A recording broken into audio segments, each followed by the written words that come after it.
I don't know what this does, but anyway. I imagine for the streaming.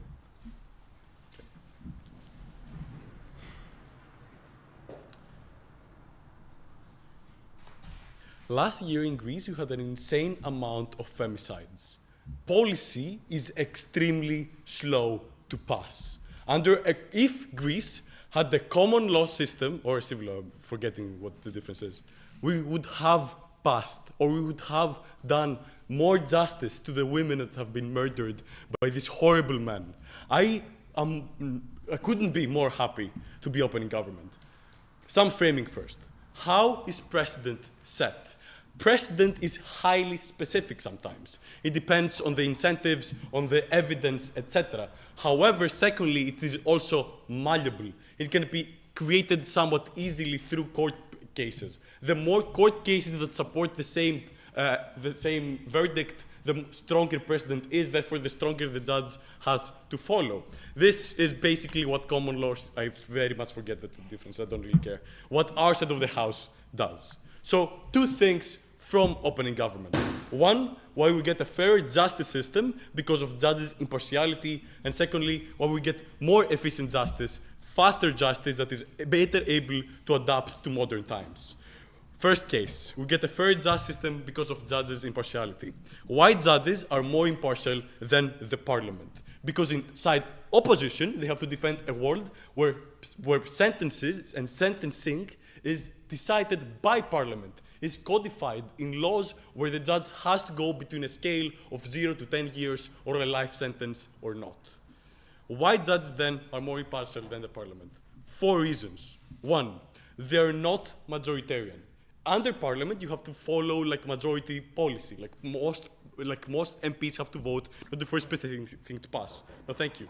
This directly means that minority is very hard to be represented in parliament. Secondly, judges do not have electoral incentives. This means they do not have populist incentives to directly derive like things from far-right parties or far-right parts of the country in order to be elected, in order to create higher punishment for the people who suffer most. But thirdly, I think that they have direct contact with punishment and how it works. In their daily life, they view that sentence. Sometimes they have active contact with people who go to prison after this. Therefore, they have direct knowledge of how this punishment interacts. Notice, politicians are far away from that. They're the ones that create the legislation for the sentencing itself. Why then is justice more malleable under our side of the house? 3 things. 1, judges set the punishment have more control over the punishment that they set in that particular verdict. This means, no thank you, they can better adapt the specific case to the punishment it derives. They might go off the scale that they would have in opposition on that 5 to 10 years. This is highly important because we're talking about the lives of people who would be in prison under this side of the house for long. But secondly, they have the power to set precedent. And this is highly important because there are loopholes. There are areas where laws are not able to reach, which I will tackle in a bit. On the comparative, on the adverse side of the house, laws have to cater for all of this. Why that is highly problematic? 1, laws cannot be so specific. This means that there are some gray areas that they have to cut. I don't have a very specific example of this right now. I'm a CS major, not a legal student. These specific areas that they have to cut up is very hard to pass through, for reasons I'll explain later. But secondly, these loopholes means that people can more easily get away with doing crime or doing bad things to people that are irreversible. Under our side of the house, you're able to set precedent, and therefore, that is linked to past precedent on similar court cases. This means that you are then better able to punish these people for what they've done. Yes. Yes, they are. Yes, sorry. You may not like their decisions, but they are impartial. Sorry. Okay. Why then precision in punishment is important? 2 things.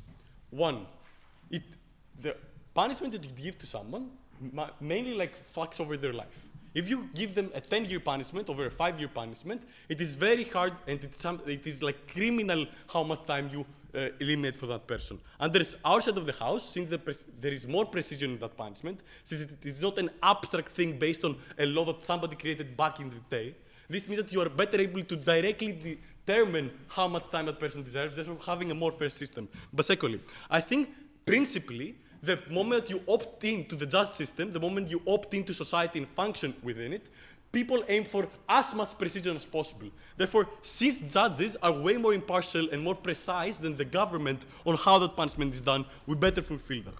Why this creates some impacts outside of criminal justice? One, I think people are more happy about the justice system in itself. This is because they feel it is closer to them than the abstractness of politics that is far away, that is also polarizing.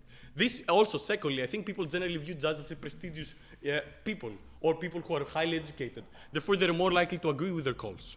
That is highly important because then they're better able to understand the verdict, they're better able to maybe rehabilitate once they understand why they're being punished. Going to the second case. We get more efficient justice because of effective change. While legislation is very slow to catch up with policy. Two reasons. One, bureaucracy. In order for policy to pass, you need high amounts of bureaucracy, you need to caucus to your party in order for things to change. Secondly, I think generally there are halts in policy passing. This is either because society sometimes is highly conservative and preventing policy to pass through this, or secondly, because in general, like, there are elites that prevent policy from passing internally in the party through lobbying. Why then? The amount of catching up to do is immense. Two things. One, I think society in general progresses by the time that laws have been set. This is because crime, A, adapts to technology, it adapts to societal needs, but secondly, because in general, we're not the same society as we were back in the 70s. Secondly, specificity of law also means that you have to catch up to those loopholes. This is highly important because we are better able to cover these loopholes the moment then that we have this malleable change. Why then do we get more social change?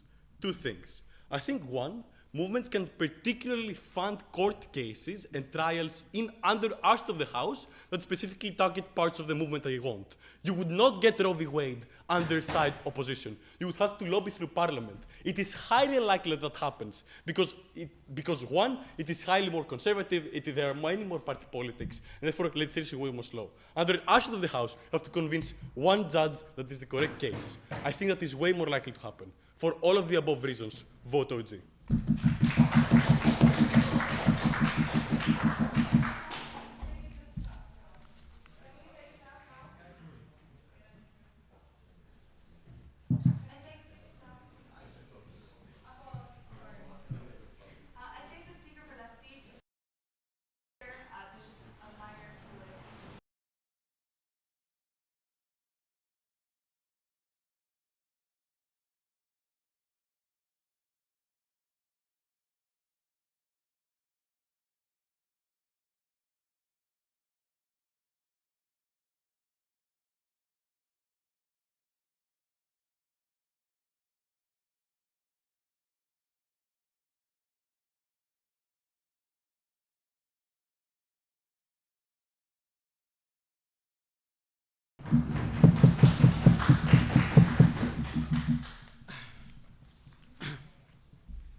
Since this is live stream, I just want to preface that this doesn't reflect personal opinion.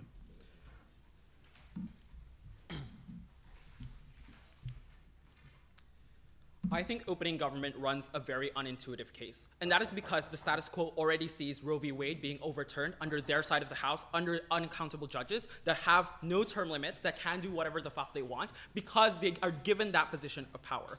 And I think OG misconstrues the large majority of this debate when they talk about laws. It's not like the parliament decides the outcome of trials under our side of the House. So all the reasons they give for why judges are impartial and good people still apply under our side of the House. Read the info slide, it says that judges are taking the inquisitive role and they are involved in the trial process. So the important distinction in this debate is to differentiate what is the context in which this debate applies. Firstly, there is a section of this debate that is specifically about how trials operate, and secondly, there is a section of this debate that is specifically about how laws operate. These are the two areas of clash, and I think OG misconstrues this by mixing them up, which is why their case is a bit incoherent. So, given that then, this is what we're going to run. Firstly, why do trials become far more fair under our side of the House? And secondly, why are the creation of laws more democratic and that's something that's good under our side of the house. Firstly, why are trials more fair? At the start of this claim, I want to explain why this is the most important thing you ought to care about, and that is because the outcome of a trial has the highest concentrated impact towards the person, for example, being the defendant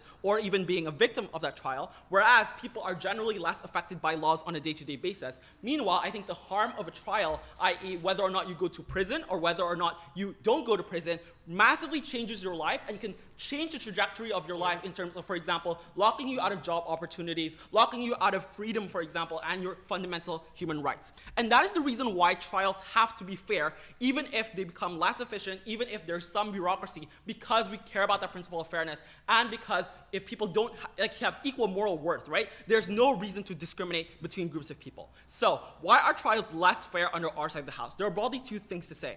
The first thing is that you just get far more room for inequalities to play a role in the trial process. And this is what the info slide says, that the onus for things such as collecting evidence, the onus for things such as lawyers being more involved in these cases are placed on the prosecution and placed on the burden of victims and defendants in these trials. And the problem with that is that money plays a huge role, right? Like richer individuals who are prosecuted, for example, have now more ability to hire better lawyers who can gather evidence, or they are lawyers who are better able to argue cases, or they are lawyers that are not overworked, and meanwhile poor people get public lawyers under the system, which means that inequalities there's far more room for manipulation of the trial process in a way that is unfair, and there's no accountability in that process.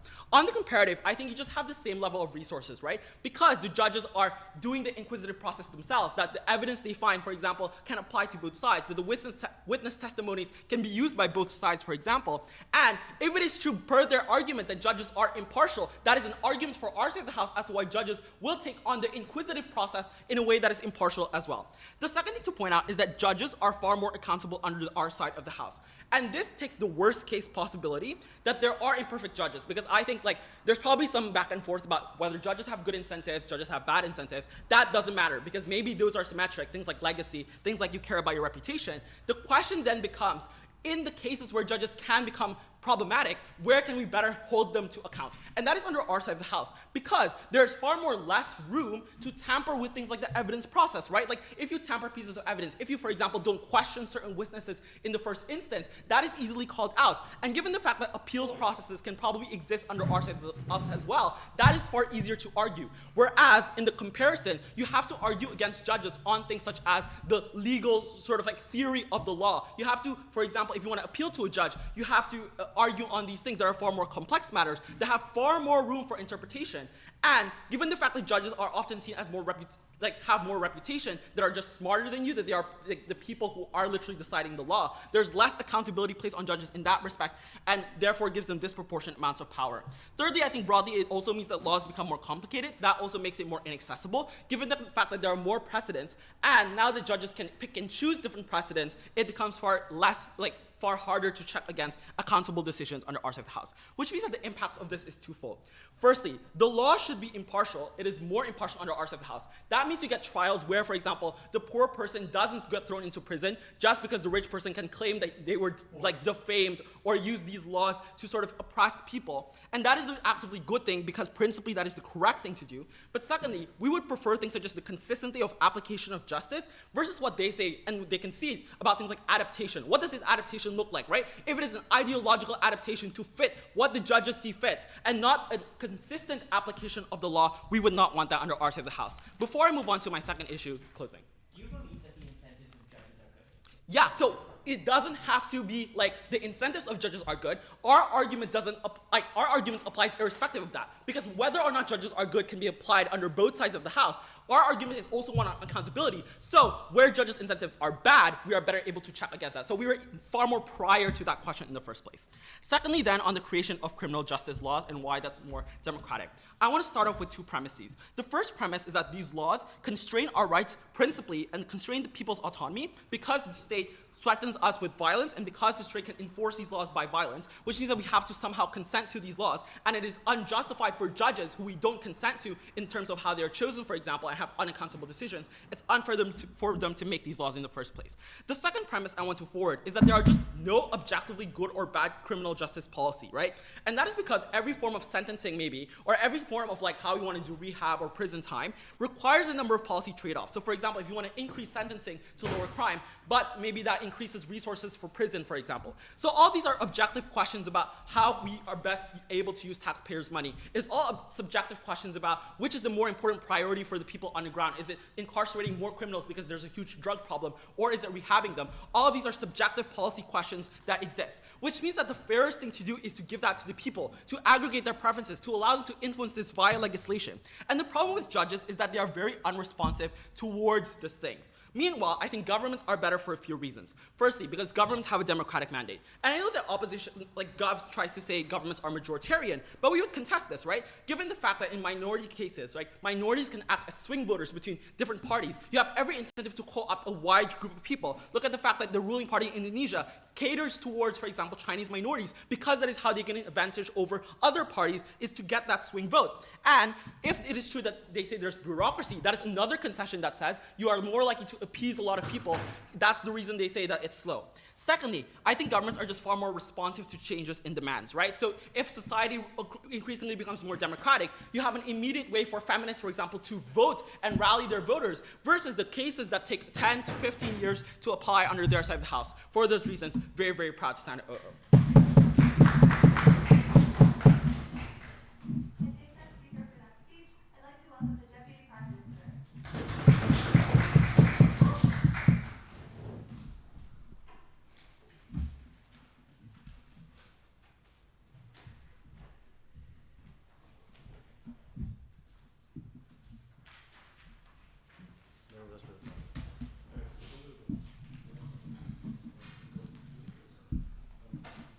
Have a timer that does not go off. Okay, cool. Give me a second.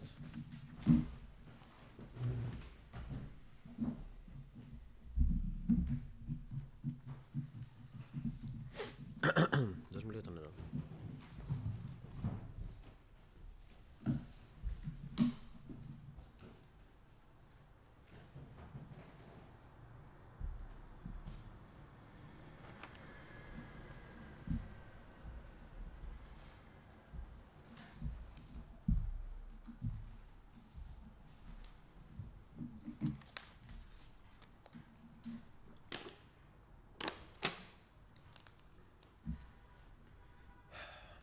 Can I start? Am I audible? Yay. 3, 2, 1.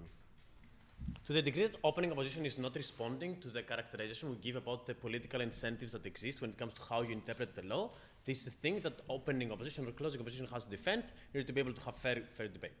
Proud to propose this motion. 4 things in my speech. The first is I'm going to deal this crappy thing about Supreme Court and why we don't have to defend Supreme Court. Secondly, I'm going to explain why efficiency matters, and I cannot say, oh, you know what, precision matters more, and if we're less efficient, that's okay. I think this is very huge bullet that they have to trade off. Thirdly, about accessibility of lawyers, and fourthly and lastly, about the proportionality of punishment and why this matters the most. The first thing about Supreme Court COPOI. Notice that in common law we defend, that does not mean that you require a Supreme Court in the get-go, right? This is a very niche example of the US. But then B, let's bite the bullet and let's explain why Supreme Court is not, biased, but it's ideologically conservative, as CEO wants to point out. The first thing is you have a diversified group that actually balances out different biases. So if I have an internal bias on a specific group or a specific law that I am more like to be more aggressive or less aggressive, but does not mean that the other person, like the other 10 persons that are actually adjudicating with me, having this kind of bias. This is how paneling works in debate. Secondly, I think there is a capacity to be a technocrat and there is a capacity to love the spirit of the law. To the degree that you have devoted your life to study these things, to the degree that you have dedicated your morality on how you interpret this law, it is the degree that this matters more to you, and you actually you prioritize what is morally correct rather than what is efficiently correct, which matters most when it comes to how you interpret the law and how you set precedents. This is also responding to opening position about how you twist precedents, because in our side of the house, to the degree that you have judges that are impartial, notice, and this is the competitive and comparative thing that we have. In our side of the house, judges are not implicated to the procedure, which matters fucking a lot. Because to the degree that you're not implicated, you don't have a specific angle that you want to push on. So if I have a bias that a specific witness is guilty, to the degree that I'm involved in the procedure, I might incline myself to the way that I'm witnessing the victim, the way that I'm gathering evidence. To the degree that I'm impartial, such as a chair, it's more likely for me to be more objective and not to throw throw into myself. It's like if a chair would believe that OG would win, in their side of the house, like the chair has every excuse to give us more reasons, but in our side of the house, the chair is impartial and wants to have as much a fair trial as possible. This is the comparative advantage we have about impartiality, and OO has to take that out, has to explain why impartiality does not matter as much. Thirdly, about accessibility. Notice, they say in their side of the house, rich lawyers do not matter. But that's symmetric, right? In our side of the house too. If you have Koulias, high to Greece, which is the most like prestigious and more rich lawyer, you can bend the law, you can twist the judges, you can corrupt the system, you can find loopholes and stuff like that. I think this is very symmetrical to the degree that people that have money will always escape loopholes and stuff like that.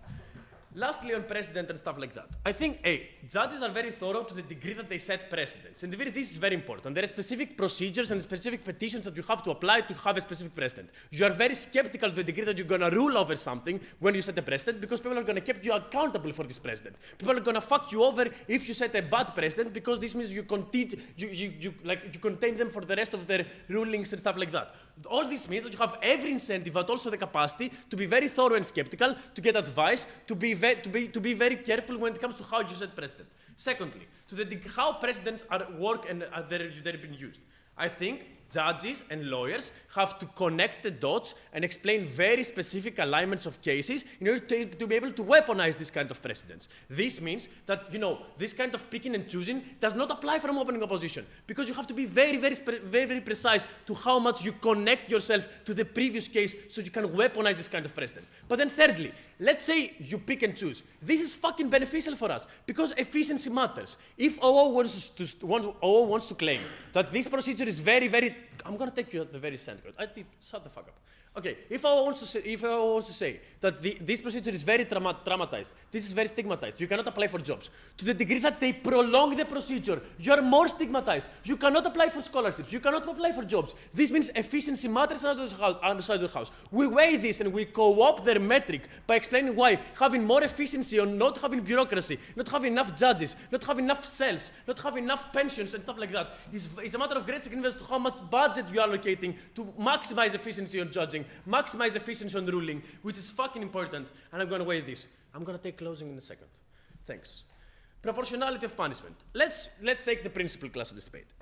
We have concrete analysis on why constitutions matter the most, and it's very hard, constitutions are very hard to reverse, and this matters a lot. They have to defend, in their side of the house, why femicide in Greece will never be considered as a high crime. Because in order for their side of the house to have flexibility on how you approach the law, they have to explain why you have the political capacity to reframe a constitution, but then B, why this is likely to happen in most of the cases. In our side of the house, it is way less logical steps that you have to do. To the degree that there is a social movement that is galvanizing, to the degree that there are judges that have been appointed and they have been very skeptical on how you amplify a specific punishment or you decrease a specific punishment. You decriminalize marijuana and you amplify like raping and stuff like that. I think this is very important in our side of the house to the degree that you are more flexible to cater to the proportionality and the spirit of the punishment of how society plays out and how progressive morality can be. CG, your extension. One last chance to defend your verdict.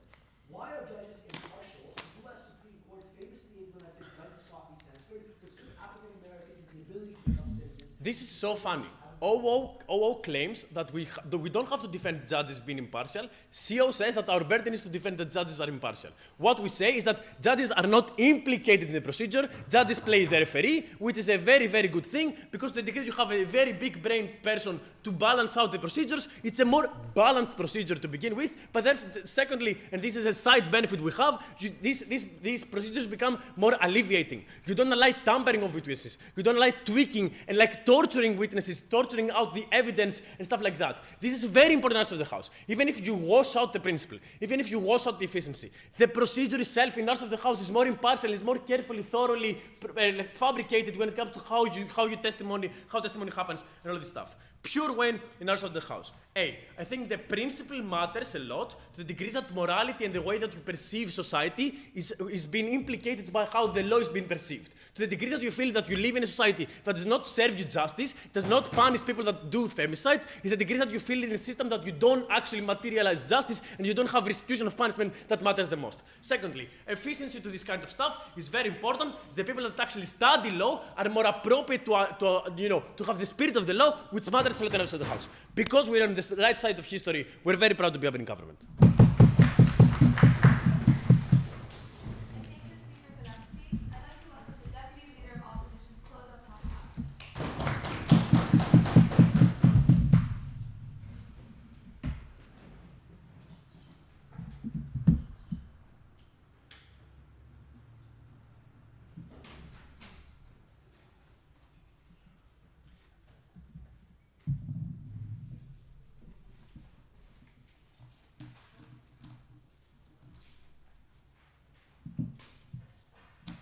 I'll deal with efficiency first, because I think it's less important in the grand scheme of this debate.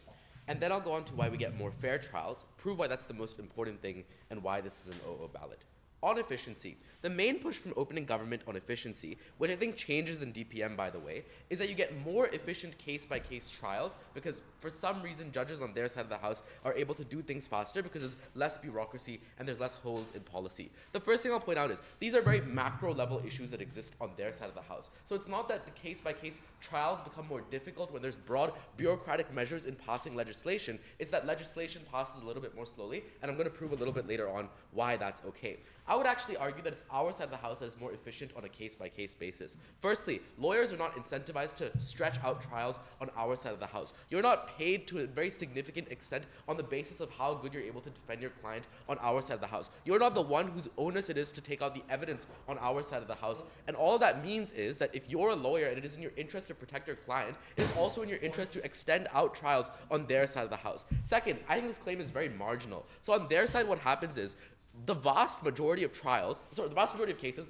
don't go to trial. The small few cases that go to trial, like petty court cases, end up passing really fast on either side of the house because the punishments are very marginal. So even if they care about case-by-case efficiency, it's unclear how much of a margin they're able to prove. Finally, I think over time, laws catch up on our side. Firstly, because people care more about the law being more accurate, right? If there's loopholes that exist in the law, then these become cases that gain a lot of notoriety. This is how legislation, by the way, changes on either side of the house anyways. But I'm going to argue later why we prefer that to a world in which in which judges are held unaccountable, and a world in which judges are just given way more power, and prove that comparative a little bit later. Actually, now. So, why do we get fairer punishment, and why is this more important? The first thing I want to do is just note why this is important, because I think it will frame us, just weigh the top half over the back half. Firstly, I think this is really important insofar as having fair trials is the prerequisite for why we have laws and things like that in the first place. The reason why we care about justice is because there's things that we view as morally wrong within society, and we ought to have punishments that are given out fairly in order to reciprocally correct for that type of thing. But if those punishments are given at an arbitrary level, if the judge can just willy-nilly act on ideological things, which I'll prove a little bit later, then that justice system is flawed because it betrays the trust of everybody that puts their faith in it, and we think disproportionately affects the types of people that they want to talk about, right? Minority people, poor people, etc. The first thing on this is whether or not judges are more or less accountable on our side. Dazzle was charitable. He said, we can have this be symmetric. I'm not going to be so charitable. Here's a few reasons why judges are less good on their side of the house. Firstly, judges are less accountable on their side of the house because there's a belief that judges are able to go against what the Constitution says and what legislation says. It is more likely that when judges do this, they're going to be able to get away with it. They say, well, judges are going to have to provide really good justifications. But I think in the broad scheme of there being a lot of trials that exist on a day-to-day basis, this becomes harder. Second, there's a lot of precedents that exist on their side of the house. In the US, one of the biggest issues when it comes to becoming a lawyer is not the fact that, like the law itself is super difficult, but that there exists like 10 or 15 different precedents on each individual case that you have to memorize. This has two implications. Firstly, it means that judges have a broad field of things that they can justify their verdicts with, which makes it easier for them to have more ideological ways in order to justify this. But second of all, I think it means that lawyers themselves have to be better trained on their side of the house, training that can only be accessed by more resources, like going to Yale Law School versus going to some other law school on their side. Thirdly, we think judges go into law on their side of the house with that kind of bias, right? So the fact that you know that you have more power in influencing outcomes, and the fact that judges themselves are human beings, right? You become a judge after going to law school for a while. You study the law for a long period of time. You're someone that has your own opinions, and even if you believe you're impartial, it is a system in which you're able to actively ignore that impartiality. In certain cases, we are more inclined to want to become a lawyer. On our side, judges act much more like investigators. They act much more like vigilance. And that means that on our side of the house, they're less likely to have the first of all, they have less capacity to act in these bad ways, right? That's the main trade-off in this debate. But second of all, the people that self-select into becoming judges, especially in the small claims courts, stop making all these things, it's distracting, to me, are less likely to want to go into these things. So on overall, we think there's an asymmetry on judges. Lastly, I think this ignored, and I'll take you after this, this ignored all the other reasons we gave you for impartiality. We say there's a huge problem on access. Their response is, but this is symmetric because rich people are rich anyways. No, I don't think it's symmetric. In Japan, people get held accountable very significantly, right? It's one of the few countries that is very successful at holding rich people accountable. The reason for this is threefold. Firstly, people grow up in a civil law system. When they see the news, when they see the TV and so on, they see people being held accountable for laws that they themselves passed. Second, because the law is easier to understand, people care more about the law on our side of the house. But third, because poor people are much more powerful politically than they are economically, it is much more likely that they're able to influence the way in which politicians want to perceive and want to pass these court cases. All that is to say is that even if there exists some bias on our side of the house, the point is that that bias manifests way less. Second, that when it comes to lawyers, and I will take you after this, when it comes to lawyers on our side of the house, there's much less capacity to have bias, right? On their side, lawyers are the onus for everything, for evidence, for trials, for testimonies, for intros and conclusions. And that means if you get a WUDIC finalist speaker as your lawyer versus some bum from the middle of nowhere, chances are you're winning your case in a much more likely manner. On our side, the types of people that become lawyers are also less incentivized to want to do this for the riches and the fame, and are more likely to be people that are better at just finding out evidence, and they work together with each other, which is better. CG. If I live in a country where law bans abortion, why would I ever go to court? If you live in a country where law bans abortion, chances are that on your side of the house, you're not able to get an abortion anyways, right? And in fact, I think it's more likely that the ideological variance is worse on your side of the house. Look, I'm not going to argue what is morally correct and what is morally incorrect, but what I will argue is that there's a much direct form of moral accountability on our side of the house. On theirs, the variance is far greater, right? Certain people who are genuinely racist, like Clarence Thomas is an asshole, and he's on the Supreme Court, and he made really bad decisions throughout his life, and he was able to get away with those decisions and get appointed to the Supreme Court because of the fact that he was someone who was notable, and because of the fact that the Republicans liked him, right? I don't care about morality in this debate. I think it's probably symmetric on either side of the house. Let's weigh our contribution then to their side of the house. Because I think by the end of this debate, we've proven three very simple things. Firstly, that on our side, even if laws pass more slowly, it is a preferable world. Because over time, laws self-correct, people are more informed about laws, and laws are more accessible. All of these things make it so that these things are just better. Second, that on a case-by-case basis, and not in the vast majority of cases because it's like small theft and stuff, that the application of laws are much better. Things are much less controversial, and it's much less complex, which makes it easier for you to get fairer verdicts. This weighs over everything for the weighing that I gave you 3 minutes earlier, and this weighs over our opening government. So hopefully we take a second, maybe a first. Incredibly proud to oppose. I thank the speaker for that speech and to all debaters for what was a lovely top half. I invite the member of government to open up back half.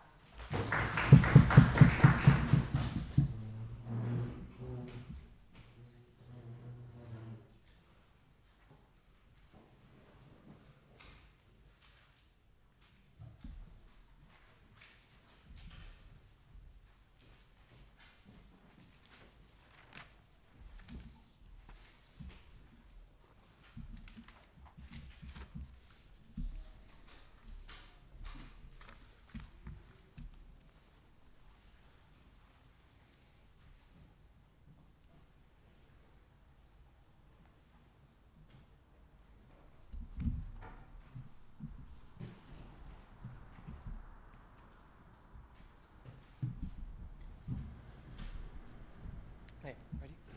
Okay, starting in 3, 2, 1, go. Most of us in this room probably won't ever interact with the legal system in a meaningful way. Most of us in this room probably won't get prosecuted.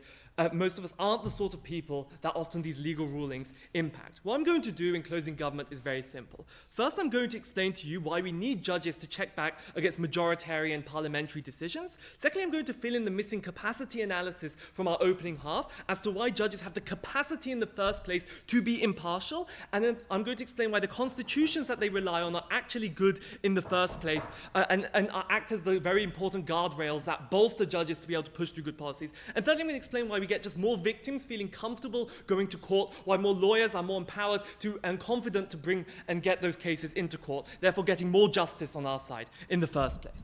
Okay, so moving on to the first argument. I think that we need a lot of judges to be able to check back against parliamentary decisions. Notice that many people on the status quo, when we're voting in politicians, we often many of these voters have very perverse incentives, which give politicians the grounds to push things like tough on crime policies to get support from people. Why do people support this? I think firstly, oftentimes people just don't understand that people do crimes because of things outside of their control. It's very difficult if you're middle class or if you're white to understand how people turn to crime out of desperation, out of poverty. And oftentimes these are the groups of people that tend to do most of the voting. Why? Because those are the groups of people that tend to be most educated. Those are the people who feel that politicians are more likely to do things like represent them. They're more likely to participate and have the time to go to the voting booth and take part in education. But also people tend to be more selfish, right? Oftentimes a lot of these people who end up voting, that is the majority of people who aren't prosecuted by crime, often are scared of being victims of crime. So they want to push through tough on crime policies.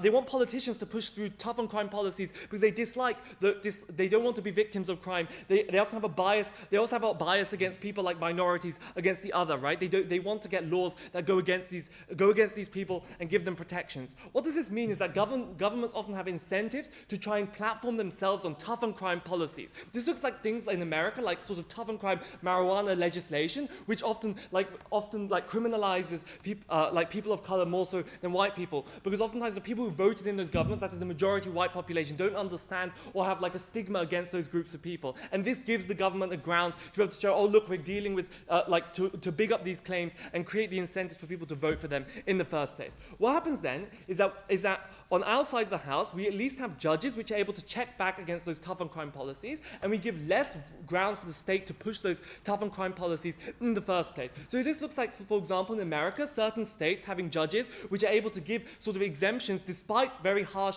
marijuana legislation against them. This is why in certain states we are able to afford protections to those groups of people, preventing them from going to jail or suffering at the hands of the criminal justice system. Notice that judges are more likely to do this, right? Because they're more close to these people, right? They're more likely to understand the effect of their rulings. They often see people going to jail. They often see the effect of these rulings on people. They're often more likely to be empathetic because they often have a sort of more liberal education and all of these things. No, thank you.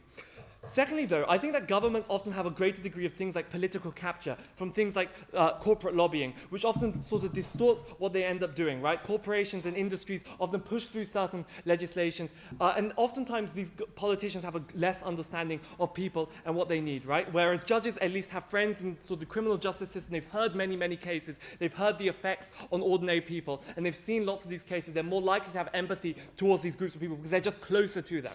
But secondly, on the capacity to give impartial cases, I think that they do great incentive analysis for why judges want to be impartial, but they don't explain why judges actually have the capacity to be impartial. And I think several reasons. Firstly, judges tend to be in the terminal end of the career, right? They tend to be older individuals who are more senior. These people often have very limited time. They're balancing things like a focus on their family, on their loved ones. They're at the peak of their career where they oftentimes don't have the same amount of energy to put loads of hours into their careers. And they have less incentive, right? They're often at the peak. They don't have incentives to climb the career ladder even more. What this means, they often have limited time as judges to actually properly investigate these cases. That means that there's just less time actually examining on the ground what the evidence is and actually looking into the evidence. This is also really important because oftentimes states do something we call in public policy the lax capacity model in judicial systems, which is states often cut funding for judicial systems because they know that judges will just try and streamline the process to see more cases. cases. You see this in healthcare systems, right, where we cut funding to get doctors to do more, right, to work more hours and look after patients. This is the sort of lax capacity model there is. What this means is that oftentimes judges have to look at many cases, so you don't have as much time to think deeply about cases and arbitrate them. On our side, we have lawyers at least neatly packaging these cases and reaching compromises.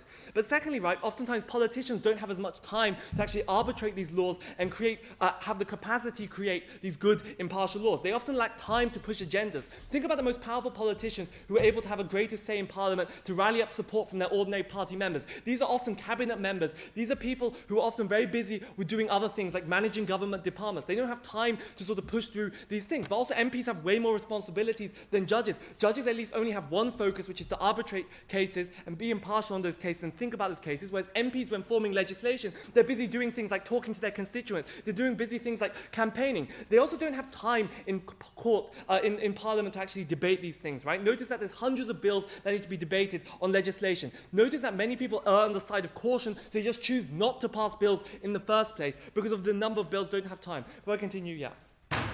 Parties want to co-opt minorities and outreach latent voters because it gives them more votes. But even if that were true, CJS policy is subjective, so you have to default. The point is a numbers game. There are far more people who are more likely to be victims of crime, or at least have the risk of victims of crime, than people seeing themselves as criminals. And oftentimes these are the majority groups of people which have the greatest say. That's the problem with majoritarian voting. It is that the more privileged majority groups and most enfranchised and embedded groups within the system have a greater say than disenfranchised groups who are more likely to be prosecuted in law. Okay, moving on then finally to why constitutions are made well. I think that oftentimes constitutions are made well because constitutions act as very good guardrails for people. They're formed oftentimes in new states. They include everyday people, right? Oftentimes new states, when they form, are formed when there's a lot of like civil strife. So they often want to appeal to people. How do they do this? They do things like ensuring protections against the state. They do things like getting protection for ordinary people. They don't want to step on people's toes, and they want to get legitimacy for the new government that's forming. All of these things mean that judges have the needed guardrails to actually enact policies in a good way, because they have constitutions that actually enshrine these laws in a good way in the first place, which gives them grounds to allow individual protections and go against the state. For all those reasons, proud to propose. I thank the speaker for that speech. I'd like to welcome the member of opposition.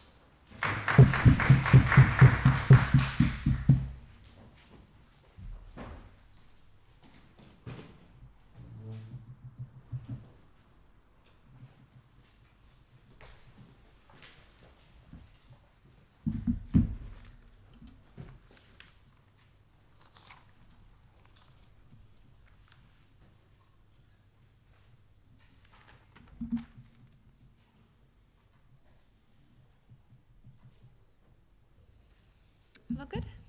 Cool.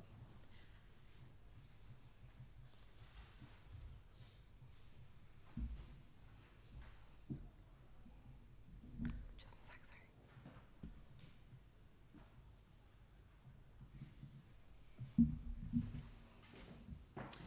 I think the most damning thing that common law has done has created a politicization of the legal system that has oftentimes been irreversible and hurt numerous individuals in a number of ways that we'll explain from CO.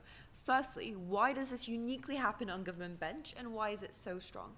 I want to note that without the potential for judges to set precedents, that is, make tangible changes to the law that represent what you uniquely envision, individuals have no incentives to, for example, try to incentivize judges to do this, nor is it normalized. That is to say, when judges have a fundamental incapacity, as they do on our side, to change the law, you cannot pursue this. On government's world, a number of things happen that detrimentally mean that you do push this, and you do push a huge degree of politicization. You firstly have massive lobbying against this.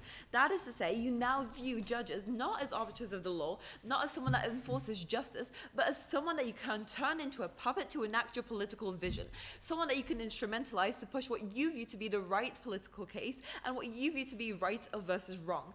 I think this looks like, for example, trying to meet with judges, trying to coerce them, offering them future job prospects, all of these things which are lucrative restrictive to individuals. But we can talk about judges being impartial or not impartial, but at the end of the day, they're humans with career ambitions, and when they see huge amounts of money in front of them on the table that could secure their future and their lives, that is the point at which people turn dubious. Secondarily, though, individuals preemptively do this. They see that the way to progress through the career scale, that is to say, go through a local court judge to a higher court judge, maybe occasionally and eventually a Supreme Court justice, is to adhere to this, is to align with a political party and to give them the support, because that's the point at which you unlock their endorsement. That's the point when they see you as someone who's potentially useful to them, and you can have mutual useful acts. That is to say, you push policies they like and change precedents.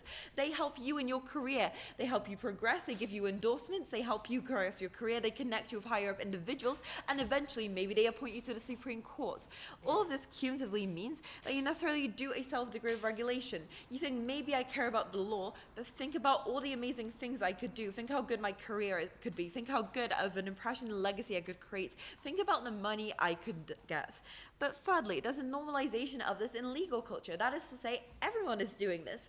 You see other judges simply enacting what they view to be politically right or wrong. You see other individuals doing this on a daily basis. You see the highest form of justice, that is the Supreme Court, enacting this. They have a huge degree of normative and norm setting. That is to say, they set what is right and wrong within the legal system. And when Supreme Court justices in the US are, for example, obviously and blatantly political, you view this as something that is incredibly acceptable for you to do lower down. Because we know when Clarence Thomas is voting, for example, on abortion, we know how judges are going to vote. We know their preferences. We know where they're going to align, and it's incredibly predictable due to the politicization. This is damning for the justice system. I want to be very clear, and I think an intuition pump here would be useful.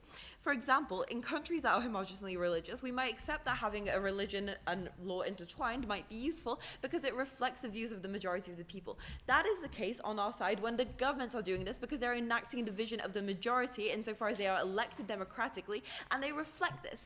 On government's bench, it was as though we were in a country that has a multiplicity of religions and a variety of them, and I was suddenly trying to enforce my own religion onto individuals. For example, if I'm Catholic and trying to enforce someone else to adhere to Catholic values, even though they themselves do not believe this, this is as arbitrary as enforcing one's political views, because maybe my religion is right, maybe it's wrong, maybe some political views are right, maybe that's wrong, but fundamentally that does not give me the right to change and enforce this onto individuals who do not consent into this, who don't believe this, and who do not have any degree of check back against this. It's this unique asymmetry of power that judges now have that makes it incredibly pernicious. That is to say, at least there's a degree of check back within governmental systems. But when now judges have this huge disproportional amount of power of precedent setting, you necessarily need some degree of counterbalance. You need some degree of protection. Individuals are incredibly vulnerable within the legal system because, one, the legal system exercises a massive amount of power over them. They can damn them to prison, they can ruin their reputation, they can financially hurt them irrevocably for years. At this point, you need some degree of protection, and I think it is lost at the point at which judges can simply change and make laws as they please, especially when they're praised for doing so. Secondarily, and what are the implications of this? I think, firstly, it's the fact that it's not democratically elected, which I've already talked about. But secondarily, it's the fact this creates an inherent distrust within the justice system. I think this is incredibly important insofar as people need to trust and buy into justice. These are all just social constructs. These are all just institutions. They do not function at the point at which people do not believe in them and choose as though they can opt into them. People believe in justice on our side of the house because they think judges are fair, because they think at least the government can suffer repercussions if I am wronged, because they think at least there's some degree of check back against this. But the point at which you just see judges arguing like politicians, and there's mudslinging in the justice system, and laws can change arbitrarily, and there's no real degree of check back, that is the point at which you withdraw. That is the point at which victims do not feel safe going towards the legal system because they don't believe and that they'll feel protected. They don't know whether the judges will align with them politically or not. Maybe they think I should have the right to abortion, maybe they don't, but that's not a risk they want to take, hence why necessarily they opt out of this, which means some numerous people are harmed and suffer numerous crimes without any degree of check back against this, and I think that's damning. I'll take you. Politicians are more susceptible to abuses of categories. Judges are evaluated in the degree of morality they have in the law that they have embedded. Okay, thank you. I think firstly that ignores my analysis thus far as to why this changes the norm setting. But secondarily, I think it just means that you have a culture whereby this impartiality goes away, whereby you are incentivized to do this, and I think that's damning. Secondarily, I want to build on the precedent argument coming from opening opposition, because they tell you about precedents and how they can be potentially bad. I don't think they fully weaponize this and the harms that come with this, because the key issue with this is the point at which it's incredibly hard to revoke, especially when it comes from higher courts. That is to say, these laws are heavily become entrenched in the precedent system. The fact is that you have so many coming in day by day, it's incredibly hard to check all of these in the same way. Secondarily though, when it's entrenched by a higher court, the ranking system within the judicial system necessarily means that a lower court simply cannot appeal this. They cannot, for example, try to repeal this, which means oftentimes laws that are good or bad or simply irreflective of the people stay for a prolonged period of time. I think cumulatively this means that this is far greater harm than opening opposition ever push, and we demonstrate this. I want to weigh against them. Firstly, the politicization is a great harm in the debates insofar as it skews the justice systems and means victims do not have potentiality of recourse. This wins on their own metric insofar and it proves it better than what they tell us about precedent settings, because maybe the precedents can be good, maybe they can be bad. The politicization will always damn the legal system and it will always cause irreversible change. I'm so proud to oppose.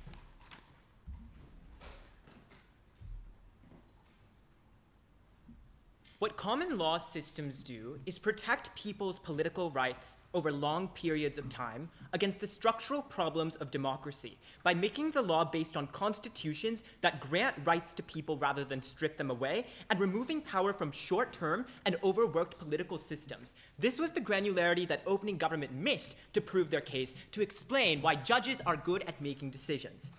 I think it is ridiculous for opening opposition and closing opposition to set the metric for this debate to be, there is no objective moral good, so we should just do what the majority of people want. Because the problem with that system is that if you always follow that logic, minorities are permanently fucked, because women never actually get the right to realize abortion. Black men never actually get the right to vote in a world where the vast majority of people simply determine the law. Our mechanisms explain why Supreme Courts, and being dependent on constitutions that are more progressive by their very generation, means that they are oftentimes more advanced and more liberal than their electorate counterparts, which is why social change occurs at a much faster rate across time on our side of the House. And that, by far, is the most important impact in the debate. Because even if we get that change faster, across years, across generations, that means millions more people have access to basic rights and protections that can stay stable over long periods of time. I'll start first then by taking closing opposition out of the debate.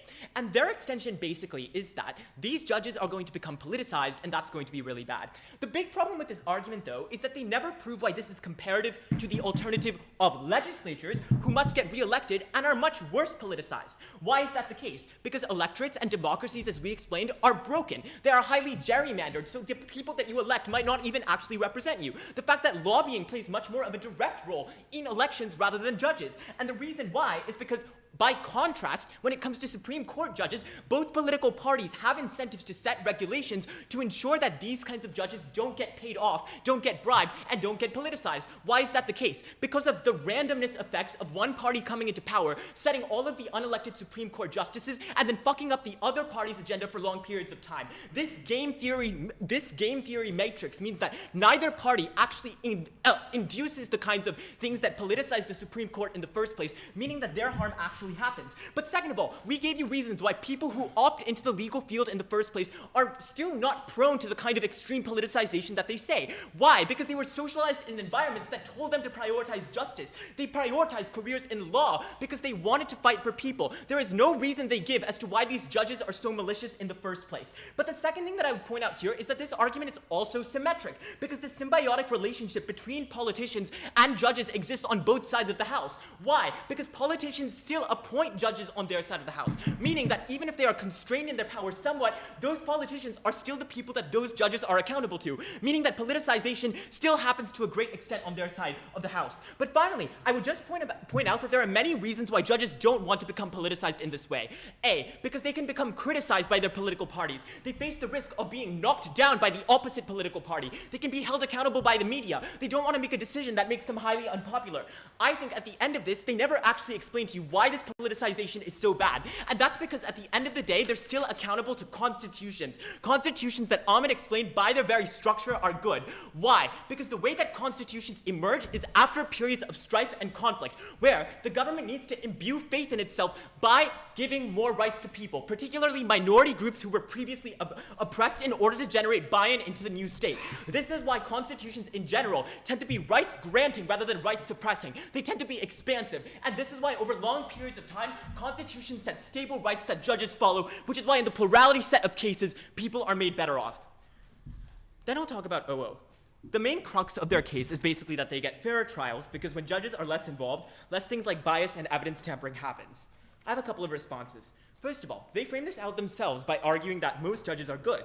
Both sides of the House, they will be careful to think through the evidence in most cases. And lawyers, sorry, just catching my breath. Yeah, and lawyers face the oppositional judges on our side of the House, which means that judges are able to filter through the different opinions in a given case in order to come to a decision. But also, let's take their instance of bad cases, right? The instances in which judges are bad, which is the case in which they focus on, where they might be tampered. That's actually much worse on their side of the House. Why? Because now you maximize the interest for powerful interests and lobbies to get judges onto their side. Now those judges have large amounts of power in investigating the case, in making decisions on the case, meaning that those people now want to do things like manipulate the judge, bribe the judge, do things nefariously backdoor because those judges are controlling the trial. And this is actually way worse because now it's much less democratic, right? Because it's now just one judge coming to some intuition on your case based on his preconceptions. And that's just way less democratic than the alternative. But secondly, because they massively slow down the collection of evidence in the first place. Why? Because now it's judges and not lawyers who are playing a key role in facilitating the accumulation of depositions, data, evidence that helps judges form decisions. People aren't able to make convincing cases for their side, which means that the total amount of evidence that judges have to make decisions is reduced. But finally, we flip this in our extension, because we explain why the incentives of politicians are to do things like tough on crime policies to stand out, are to do things like punish more people, which means that even if they are accountable to these laws, way more people face the brunt of state oppression because way more of them are sent to jail, way more of them face the horrible things that happen in the criminal justice system. Then they say that laws become more complicated. Yes? If you live in a country that bans abortion, it's far easier to rally to vote through social media versus... Wait.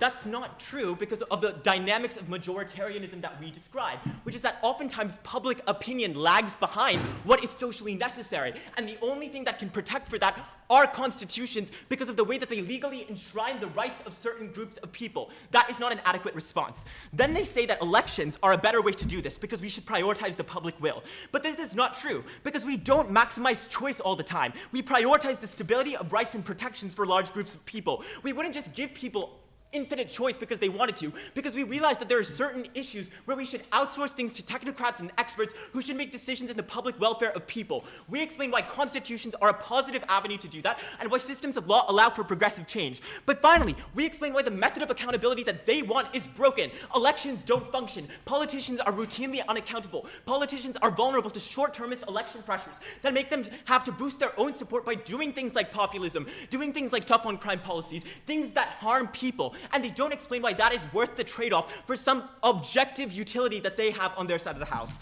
All of this beats opening government because their case relies on showing the capacity of judges to be impartial. It relies on them showing that constitutions are good because that is the fountainhead of the decisions that they make, the fountainhead of the rulings that they make. But finally, they don't have a metric in this debate. We show why the most important metric should be the substitution of rights over long periods of time, and that's what CG proves. I'm so proud to propose.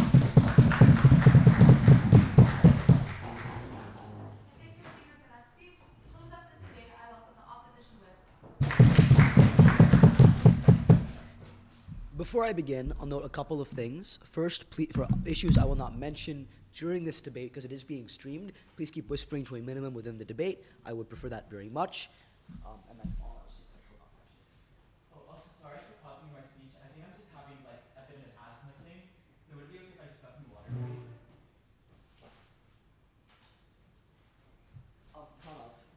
not coming during my speech, that'd be great. Sorry. Thank you. I'm so sorry. Secondarily, as this is a law motion, I'm a competitive debater. The views I say in this speech do not represent the views I have in real life, especially as I am an American. Beginning my speech momentarily. How many Gov teams does it take to beat Op Bench? 3. In this debate, I'll do a couple of things. First, I'll flip the CG mechanisms they give you, then I'll take out OG, then I'll weigh over our opening, who I think is already beating GovBench by quite a significant margin in this debate. First, on the bizarre CG Constitution's case, and they are just lying to you when they say, guys, the Constitution will be good and it will enshrine rights. But no, guys, the law and legislations will not enshrine rights. Here's why this is structurally unlikely to be true. 1, they say minorities are fucked on our system, but I want you to intuition this. Constitutions were written a long time ago, when people were comparatively more conservative. And the reason why this is important is because people become more progressive over time, insofar as younger people are more liberal than the previous generation, and therefore they tend to believe in comparatively more liberal ideas and policy. That's why people today support abortion rights and gay marriage rights, even though back in the fucking 1700s, black people didn't have the right to be citizens in the United States. Which is why comparatively, the legislation which is accountable to the people is likely to be able to want to do this particular thing insofar as it actualizes the political will of the people. But secondarily, they say, but constitutions were formed in a time when countries were like getting out of revolutions and shit, and thus they're going to be very liberal to appeal to a lot of people. This is nonsense. First, on intuition. Like, just gut check this. When the American Revolution happened, when the American Revolution happened, like, just obviously, black people didn't have rights in the United States. Fucking slavery was legal. I don't think this is a likely characterization. But let's point out some more examples that just disprove this claim. First, fucking Chile, right? Like, Pinochet wrote a constitution after he took power that is still in law because it was very hard to fucking change. And therefore, all of the repressive conservative era policy that the constitution in Chile did is still in effect in law in that country, which means that it's incredibly nebulous and uncertain whether or not a constitution is going to be liberal at the point at which you have a revolution or a change, because conservative revolutions and changes exist as well. Closing government is out. I just want to take out their impartiality thing, because I do think the response that CG gives towards top half is fair, that the metric for this debate is how impartially judges are in comparison to everyone else. The problem is that they don't prove it on their comparative and we prove it on ours. 1, just on intuition, right? Like, on our side, judges have limited political power. And the reason why that's important is because it shifts the incentives of political leaders. That is that on their comparative, there's an incentive for political leaders to want to race to the bottom in terms of appointing judges that are the most, the most partial or most biased insofar as they want to gain control or political capture of the justice system. And the reason why this is important is because judges and justices serve for life, and thus the precedent they set has an impact on the next 50 or 60 years of cases that exist. Comparatively, it's much faster to have things accomplished in a legislation insofar as that's accountable to the people and to their general will. The preemption we get from this on opening government is, but gridlock exists. The problem with this is that if gridlock does exist, it exists symmetrically, because it's equally likely that a Supreme Court might be 5-4 or 4-5 or whatever. The comparative is that when a majority of people or a preponderance of people believe in a particular policy, for example, abortion rights, or for example, rights for African Americans, are likely to pass that through the legislation. On the comparative, often the Constitution or precedent prevents this from being able to happen. I would just note the fucking devastating impact of this. In the United States, Dred Scott v. Sanford meant that even though there was broad support for African Americans to gain citizenship rights, they didn't gain it for 50 fucking years. That's what their bench does when they fuck over the inefficiency of the legal system to begin with. But secondarily, I would just note that on the comparative, you grant the political incentive to want to do the converse. And Pranav's response to us is quite glib. He says, but there's a randomness of choice, and therefore it's unclear what these people are going to do. But this is a complete lie. You appoint justices on their comparative that have the incentive and that have the interest to do what they've done in the past. No, thank you. You appoint people like John Roberts from the Federalist Society, who you know are going to be conservative based on the rulings they had previously. The preemption we get from opening government on this is, but what if there's not a Supreme Court? Guys, most countries have a Supreme Court because they need a court for the lower courts to want to appeal to in the first place, which is why this mechanism doesn't work. Now, when it comes to top half, I would note the issue with top half is that they both counter-assert different characterizations as to what a judge is going to look like. One, on their side in common law systems, there is no incentive to appoint judges who are biased, and that's because they don't have much influence on policy, no thank you, which creates a game theoretic incentive because both politicians on either side of the House want quick and accurate decisions insofar as they want to be able to start implementing and passing and writing legislation regardless of what party they are on. But on their comparative, if political leaders think they're going to be in power for a long time, they'll use that power to appoint comparatively more conservative or liberal justices. Look at the United States, where as a result of the Republicans being in power for so long, there is now a 6-3 majority in the Supreme Court, despite the fact that most of the American people voted for the Democratic Party to begin with. I think the impact of this is twofold. One, we win on GovBench's metric, which is the preference aggregation of laws and how we get laws and efficiency the fastest, and it flips them secondarily. I now want to weigh this over opening opposition. No thank you. Because opening opposition is largely contingent upon an unproven line of reasoning, which is that judges are going to be impartial on our comparative and judges are going to be not impartial on their comparative. What Camilla explains to you is that why on their comparative, which is the burden that opening opposition misses, why it is likely that this is going to be the case, meaning that we're analytically prior to actualize the full extent of the impacts they have opening. In a position, judges insert themselves in the procedure, come with them their biases and their opinion. This breaks the balance of the procedure and tamper with the impartiality of the result. No response from opposition in this specific case. So, 3 responses from this. The first response is just very obvious, which is that judges who are appointed on our side are likely to be impartial, per Camilla's unresponded to analysis, have no incentive to insert themselves in a way that fucks the reading of the case, partly because, one, they want to get promotions, they want to get elevated to the next highest court, they probably have a selfish incentive to want to be elevated to a highest career, so it's incredibly unlikely they're going to do this to begin with. But secondarily, GovBench makes the bizarre assertion that lawyers don't exist symmetrically. Read the fucking info slide. Lawyers present the case on both sides of the House, so the comparative they had to defend was why juries are going to be impartial. They never explained why juries are going to be impartial, meaning they are structurally locked out of accessing their benefits insofar as they haven't proved the comparative likelihood of why judges will be less or more partial in the adjudication of a case compared to the jury, which is the burden that government set themselves at the very beginning of Prime Minister. But the third response I have to this on opening government is that they say, but precedent is going to be very, very specific and laws very unspecific. Panel, this is asserted. The last bill of legislation I read was 200 pages long. I have no fucking idea why this is the case. Secondarily then, and finally on the DPM analysis as to why efficiency matters the most. Look, I think efficiency is probably symmetric insofar as political leaders have incentives to appoint judges who, regardless of whether or not they are liberal or conservative, are reasonably competent. For those reasons, I beg you to oppose.